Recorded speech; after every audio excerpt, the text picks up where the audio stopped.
Қайырлы күн, құрметті студенттер. Бүгін сіздермен курсымыздың келесі сабағында мәліметтер типі, компьютердің құрылысы және екілік санақ жүйесімен танысатын боламыз. Ең бастысы компьютердің құрылысынан бастайтын болсақ, бұл материнский платадан тұрады, центральный процессор. Жалпы бұл форматы өзгеруі мүмкін, ноутбук болсын, телефон болсын, центральный системный блок болсын, персональный компьютер болсын, барлығы осы құрылғыдан тұрады. Тек форматы, корпусы әртүрлі болуы мүмкін. Енді бұл жерде материнский плата болады. Материнский платаға центральный процессор бекітіледі және оперативный память. Сонымен бірге бұл компьютердің ең маңызды бөліктерінің бірі бұл жесткий диск. Бұл біздің жазған программамыз, сонымен қатар операционный система, файлдар, кино, барлық файлдарымыз, документтеріміз осы жесткий дисктің ішінде сақталады. Біз программа жазған кезде, сақтаған кезде ол программамыз осы жесткий диск ішіне сақталады да, программаны запуск еткен кезде бұл біздің запуск еткен программамыз барып азуға түседі және бұл азуда оперативно запоминающее устройство дейді, жедел жады дейді қазақша. Осы азумен процессор напрямую жұмыс жасайды. Енді біз программадан переменныйларды ашамыз. Переменный әртүрлі типті переменныйларды сипаттаған кезде осы переменныйға сақтаған ақпаратымыз бір мән береміз, ол переменныйға бір а тең 10 деген секілді. Сол 10 деген мән бұл азуда тұрады мәні. Осы азудың ішінде орналасады да, осы мәнмен центральный процессор жұмыс жасайды. Программаны жапқан кезде азу 10 деген переменныйға сақталған бір мәндеріміздің барлығы өшіп кетеді да, программаның өзі, скрипті, коды ол жесткий дискте тұра береді. Яғни осындай режимде жұмыс жасайды. Енді бұл жалпы компьютердің жұмыс істеу принципі бұл тоққа негізделген. Тоқ бар, тоқ жоқ деген. Яғни тоқ бар болса 1, жоқ болса 0 деген. 1 мен 0-ді біз екілік санақ жүйесі деп осындай бір шыққан, осындай санақ жүйесі шыққан. Бұл жерде түсінетін нәрсе, компьютерде ақпараттың кез келген ақпарат ол негізінен екілік санақ жүйесінде сақталады. Ақпараттың форматы, кино, сюжет болсын, жазған программамыз болсын, ол жазған программадағы переменныйға сақтаған мәніміз болсын, барлығы жесткий дискте және азуда бұл екілік санақ жүйесінде сақталады. Бірақ сонымен қатар бұл азуда миллион, миллиардтаған ячейкілер болады. Осы ячейкілердің ішіне екілік санақ жүйесінде 1-0, 1-0, 1-0 деген әртүрлі шифрмен мәліметтер сақталады. Кино болса да, string типті болсын, integer типті болсын, барлығы осы азуда екілік санақ жүйесінде сақталады. Және қайттан екілік санақ жүйесін кәдімгі бізге қалыпты форматқа келтіру үшін осы жерде мәліметтер типі деген нәрсе бізге қатты көмектеседі. Енді мәліметтер типін түсіну үшін және мәліметтер типімен сипатталған переменныйымыз, мысалға біз integer a деген санға 10 деп бір айнымалымен жаздық. Мына 10 дегеніміз бұл біздің ондық санақ жүйесіндегі біз үйренген сан. Енді осы а деген санды объект еткен кезде бұл санымыз переменныйға программаны запуск еткен кезде мына азудың ішінен орын бөлінеді. Азудың ішінен бір орын бөлінеді. Бұл азу 8 гигабайт, 4 гигабайт, мысалы 16 гигабайттық бір неден тұрады. Оның бір сыйымдылығы бар және сыйымдылығына сәйкес оның сонша қанша мегабайт болса, соған сәйкес оның ұяшықтар саны бар. Әрбір ұяшықта 1, 0, 1, 0, 0 деген секілді, 1 деген секілді. Мына 10-ды екілік санақ жүйесіне түрлендіреді. Мына 10 екілікке айналады. Екілікке айналаттағаны азуда сақталады. Енді біз мына жақтан мысалы C# жазатын болсақ, консоль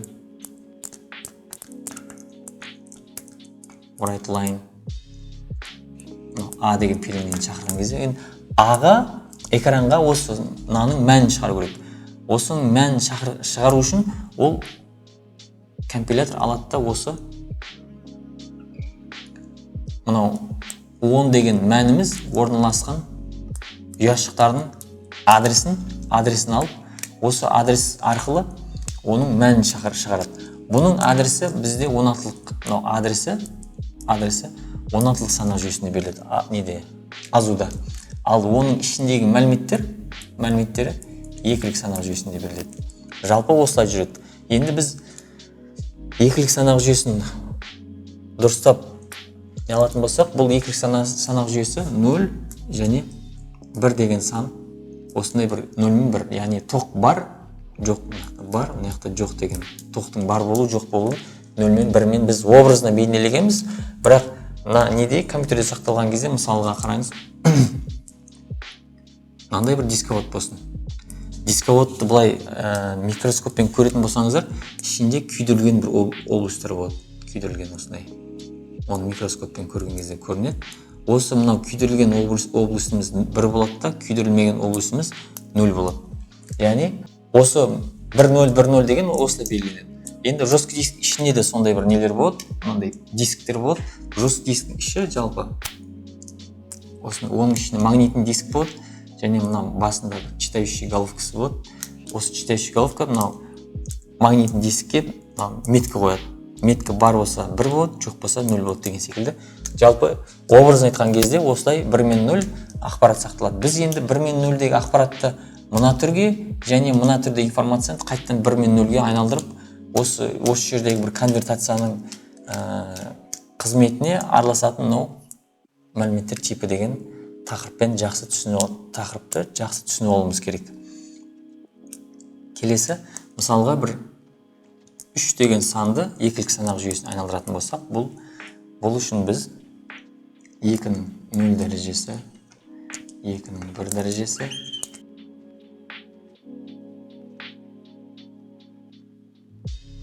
осылай. Енді біз 3 деген санды 2-ның мынаған 1 қоятын болсақ, 16 асып кетеді, 3-тен 0 қоямыз. Мынау 8.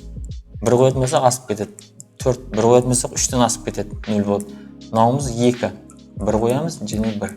Мына 1 мен 1, мынау 1 және 2. Екеуінің қосындысы ол 2 плюс 1 тең 3-ті беріп тұр. Яғни осы 3 деген санның екілік санақ жүйесі осындай кодпен жазылады. Демек, біз 3 деген санды қазір азуға немесе мынау жесткий диск сақтайтын болсақ, бұл жерде мынандай бір не болады да. 1, арғай уже пустой облыстар болады сонда. И мына аралықта бізде 3 деген сан сақталып тұр деген бір адресі, жесткий диск деп қарастырсақ та, бұны азу деп қарастырсақ, бұның адресі бұл мына переменныйға беріледі. Яғни біз console write line деп переменный шақырған кезде біз нені шақырамыз?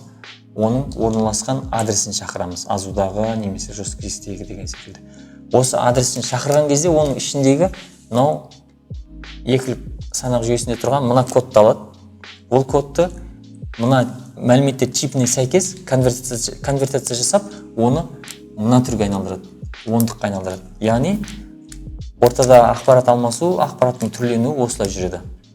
Компьютердің құрылысымен және мынау компьютердің құрылысының ішінде екілік санақ пен мәліметтер типінің арасындағы конвертация қалай жүретінін түсінгеннен кейін, енді біз келесі осы екілік санақ жүйесінің бір ондық пен екілік санақ жүйесіндегі бір түрленуді толығырақ қарастырып кетейік.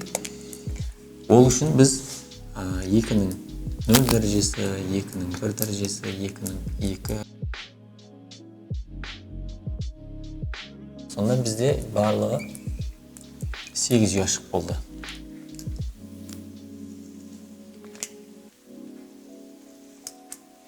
Қазір біз бірнеше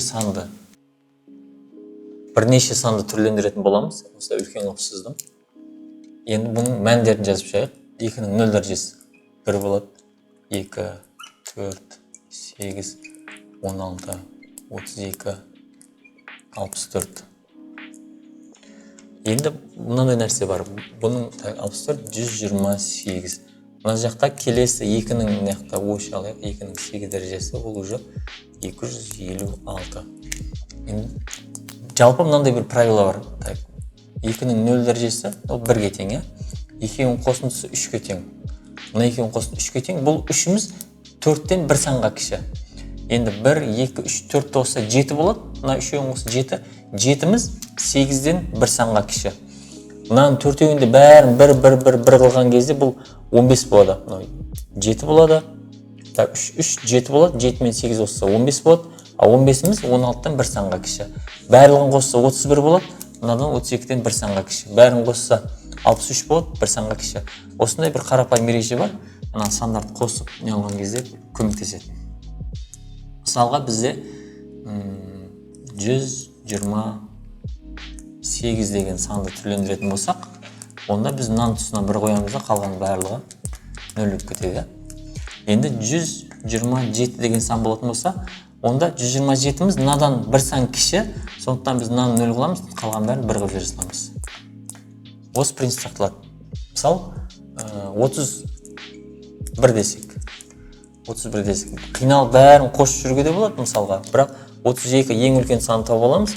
Былай қарай, бір сан жетпей тұр, значит, демек, мынаның бәрін 1 қылсақ. Шынымен де мысалы біз. Мысалға 1, 2, 3 болады, 7 болады, 15 болады, 15 пен 16 қосса 31 болады. 31 и мынамыз шығып тең болып тұр. Мына жақтарымыз 0 болып кетеді. Дәл солай бізге 255 деген сан керек болса, мынаны біз әдейіге жаздық бана 250 болды деп. Демек 255 деген сөз мынадан кейінгілердің барлығы 1 болады деген сөз. 1. Мен қазір 8 разряд. Мынау біздің қанша разряд болып тұр? 8 разрядымыз. Общий 8 бит немесе разряд. Ақпараттың ең кіші өлшем бірлігі, ақпараттың ең кіші өлшемі бұл бит. Біз бит деген кезде осы бір ұяшықты ғана айтамыз. Бір ұяшығымыз бұл 1 бит болады. Бір ұяшығымыз 1 бит болады. Одан кейін келесі. Биттен кейін байтпен өлшенеді. Ол бір байтымыз осындай 8 битке тең. 8 битке тең, мынау 8. Яғни 8 ұяшық деген сөз ғой, 8 разряд деген сөз. Біз программированиеде integer типті деген бір переменді аламыз. Integer тип деген перемені бұл компилятордың несіне байланысты C++, Java, C#, және бұның компилятордың нұсқаларына байланысты шамалы өзгешелік болуы мүмкін. Жалпы айтқан кезде бұда көп жағдайда 32 бит болады. 32 битті 8-ге бөлсек 4 байт шығады. Демек, біз бір integer деп алған бір санымызды, integer A деп алған бір санды оперативный памятте сақтау үшін, мына A деген санды оперативный памятте сақтау үшін, бізге мынандай ұяшықтың осының 4-еуі беріледі екен бізге азудан. Осылай и осылай. Ұзын осылай 4 не беріледі? Мынандайдың 4-еуі беріледі. Осыған көлемі осындай бір азудан орын сақтап қалады. Енді 32 битке максимально қанша сан сыйғызуға болады деген сұрақ туады ғой. Бізде мысалға 8 бит болса, максимально қанша бит не сыяды екен? 8 битке максимально 255 деген сан сыяды. Макс 255 деген сан сыяды. Енді бұл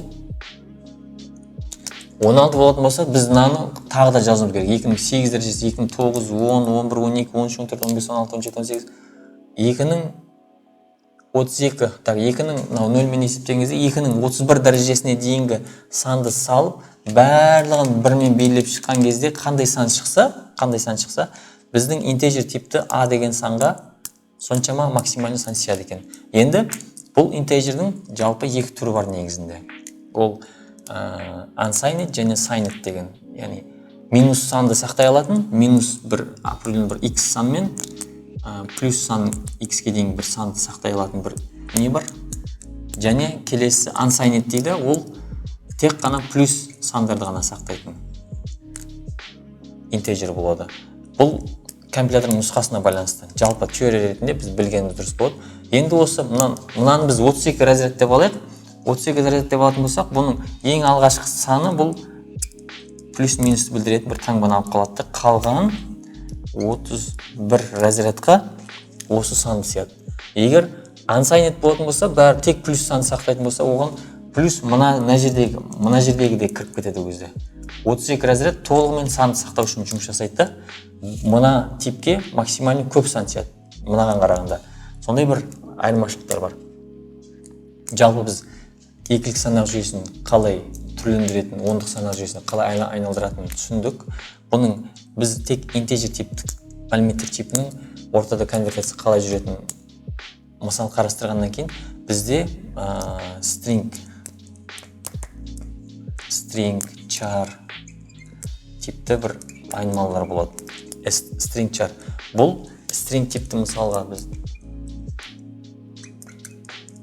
IT еду деген бір сөз болатын болса, осы жерде I, T, E, D, U осы әрбір сөздің ASCII деген таблица бар. ASCII деген таблицада әрбір әріптің өзінің реттік нөмірі бар. 65-тен бастап, жаңылмасам, интернетте көріп алсаңыздар болады. 65-тен бастап A-ны береді, 66 B, A, B, C, D, E, F, G, R. Бұл кіші әріптен, үлкен әріптікі жаңылмасам 95-тен басталады. 95-тен басталады. Енді осы санды, мына санды алаттағыны, мына принцип бойынша қайтадан екілік санақ жүйесін аударады. Сөйтеді да осы екілік кодты уже азуда сақтайды. Сонда айтқан кезде біз не істейміз? Мына айды, сол айдың тұсында тұрған мына реттік нөмірін алады да, соны екілік кодқа айналдырып азуға сақтайды. Оқитын кезде қайтадан соны алады. Мәнді алып алады. Ол мәнді ондыққа айналдырады. 65-тен деген бір сан шығады. 65-ті алаттағын. Бұл переменныйдың типі string типті, немесе char типті. Демек, біз осы 65 күйінде емес, біз бұны ASCII кодтағы ретімен қай символдың тұсында тұр, сол ретімен құрастырып шығарамыз деген бір принцип жүреді. Сонда бізде мәліметтер типі өте маңызды рөл атқарады. Ақпарат сақтау үшін де және ақпарат қайтадан алу үшін де азудан. Және бұның қандай разряд, яғни азудан қандай көлем алатында ол да маңызды. Сіздер келешекте разработчик болған кезде, именно веб-приложение жазған кезде, бұл мәліметтер типін тиімді пайдалану деген бір принцип болады. Мысалға біздің A деген типқа максимально бір 1000-2000 деген санды сақтайтын болсақ, бізге 1000-2000 деген санды сақтау үшін 32 разряд бөлу қажет емес. Оған бір 16 разрядтық интеджер санды бөлуге болады.